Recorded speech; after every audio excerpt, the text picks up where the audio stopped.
Boa noite.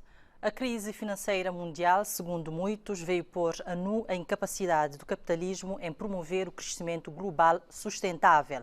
A situação é caótica e a previsão é que haja uma queda de crescimento em todos os países.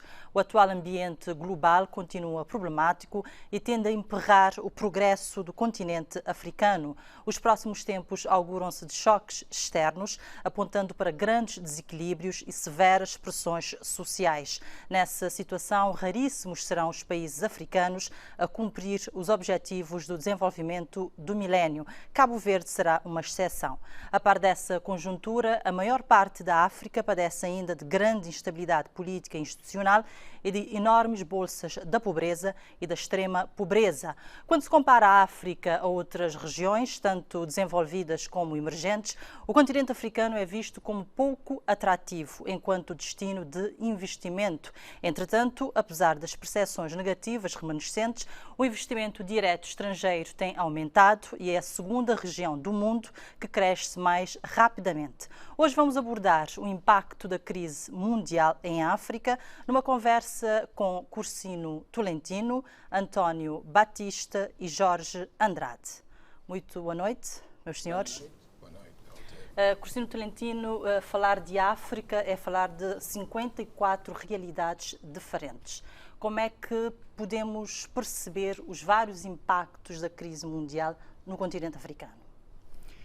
Em primeiro lugar, Margarida, permita que diga que hoje é um excelente dia para falarmos dos impactos da crise mundial sobre a região africana, até porque 23 de agosto foi declarado em 1979 o dia de recordação e abolição do tráfico negreiro. Eu creio que recordar a abolição do tráfico negreiro é uma boa forma de iniciar a conversa sobre a crise mundial e as suas consequências na região africana. Dito isto, e felicitando todos aqueles que tiveram iniciativas de marcar este dia, nomeadamente a Associação Juvenil Pro-África, o Arquivo Histórico, vários historiadores das universidades, etc., eu diria que, efetivamente, os 54 países africanos correspondem a 54 realidades específicas, mas essas 54 realidades específicas têm uma base comum, para começar, uma base geográfica comum, e depois estão mais ou menos organizados, esses 54 países, em 5 sub-regiões que tendem a passar, digamos, de uma perspectiva estritamente individualista, nacional, para uma perspectiva mais integradora. Mais global. Enfim, a partir do país, porque a construção da nação-Estado continua a ser um problema ainda muito importante em vários países africanos, mas, de qualquer maneira, há uma perspectiva e há um caminho que se está a fazer no sentido de criar uma base comum por etapas, por sub-regiões, para se chegar um dia a encarar, digamos, a África como uma região. Portanto, é nessa perspectiva que temos que ver essas diferenças, isto é, há uma diversidade com um fundo comum. Com um fundo comum. E quais são os impactos globais, António Batista, dessa crise financeira no continente africano? Antes de mais, obrigado pelo convite, boa noite. E queria só referir um termo que a Margarida citou, que é a questão do capitalismo. Realmente, o sistema capitalista tem demonstrado ser um sistema que pode permitir a prosperidade de grande parte dos países. Não é um problema não vou entrar no debate filosófico, capitalismo, socialismo, mas... Não se está perante uma crise do capitalismo? Não, acredito que não. Por quê? O sistema capitalista precisa de determinados agentes, né? nós temos que ter o agente capitalista, né? O capitalista, ele desempenha um papel fundamental no sistema e toda vez que esse agente não consegue cumprir o seu papel, o sistema está fragilizado. Estamos a viver um período de fragilização desse sistema, devido às dificuldades do agente capitalista, que é quem vai promover a acumulação de capital, que vai promover o crescimento econômico e o desenvolvimento. Então, toda vez que o capitalista não tem perspectiva de futuro muito promissor, ele não consegue exercer o seu papel, que é fazer o reinvestimento, que é fazer a acumulação de capital. Ele não consegue investir e os países não conseguem crescer.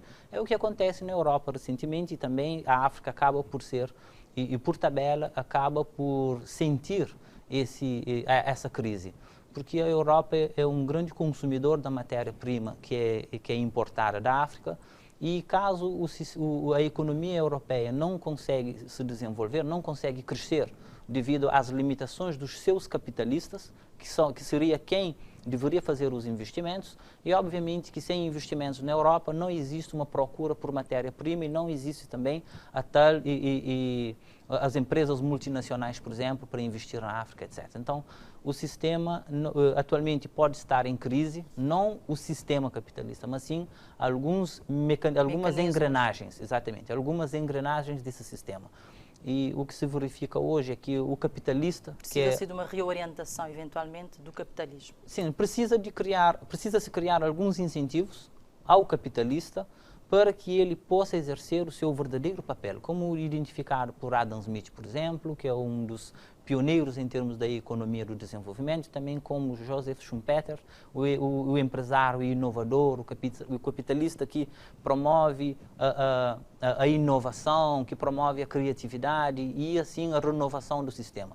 Então, estamos a ter um problema em algumas peças dessa engrenagem. E também um outro agente importante é as famílias, é o consumidor. Atualmente está a enfrentar um período de endividamento ou um sobreendividamento e também não consegue manter o ritmo de consumo que vai gerar a expectativa positiva do investidor, do capitalista, que vai fazer o investimento, que vai promover o crescimento econômico, que vai gerar o emprego e a prosperidade. Então, estamos a ter algumas deficiências nessas peças. E o Estado, que é um outro agente também fundamental, e devido às restrições ideológicas que nós temos verificado nos últimos anos, a partir da década de 70 principalmente, em que o Estado tem se retirado da economia, hoje estamos com um sistema que não temos o capitalista, não temos o consumidor e também o Estado ausente. Então estamos num verdadeiro problema mundial e a África tem sentido isso. Rapidamente. Rapidamente era para dizer que creio que o que está em crise, efetivamente, não é o sistema capitalista, mas é uma forma, é uma certa leitura do capitalismo ultraliberal e que tende a transformar a sociedade no mercado. Portanto, a sociedade é muito mais do que o mercado livre. Sim. E, portanto, o sistema capitalista poderá sobreviver, mas se considerar as outras componentes da sociedade e os equilíbrios indispensáveis, nomeadamente com um papel mais relevante do Estado. Jorge Andrade, os dados dizem, dados da Frama África nesse momento cresce entre 4% a 5% acima da média mundial. Como é que não pode entender esse paradoxo, continuando o continente ainda está sendo o continente mais pobre do mundo, nesse momento? Queria falar boa noite para a África inteira. Cima sempre da frente fala na crioula, não sei o próprio português, mas escolhe crioulo como forma, uma opção de uma que comercializa a nossa própria cultura através de língua. É nossa língua. É nossa língua, não está mal, por isso não creio que lá. Bom, naquela questão lá, e coisa que tem que falar, tem aquela coisa que não está falando em inglês, double speech, tem doble linguagem que tem na toda a área de sociedade, e nas questões de África, tem sempre, tem uma exploração que é grande demais, que nunca te consigo nem imaginar. Gosto de licenciar esta fala na questão de crescimento de África, mas o que tem um crescimento de África é para onde que está bem realmente. É para onde que está bem, diretamente para a Europa. O que a África cria, o que está analisando, que te beneficia europeus e governos de Europa. Que os investidores que estão... Exato. Nunca crescimento, o que esta fala é quem que está falando. É Wall Street Journal, você entende? Jornais Banco Mundial e Fundo Monetário Internacional.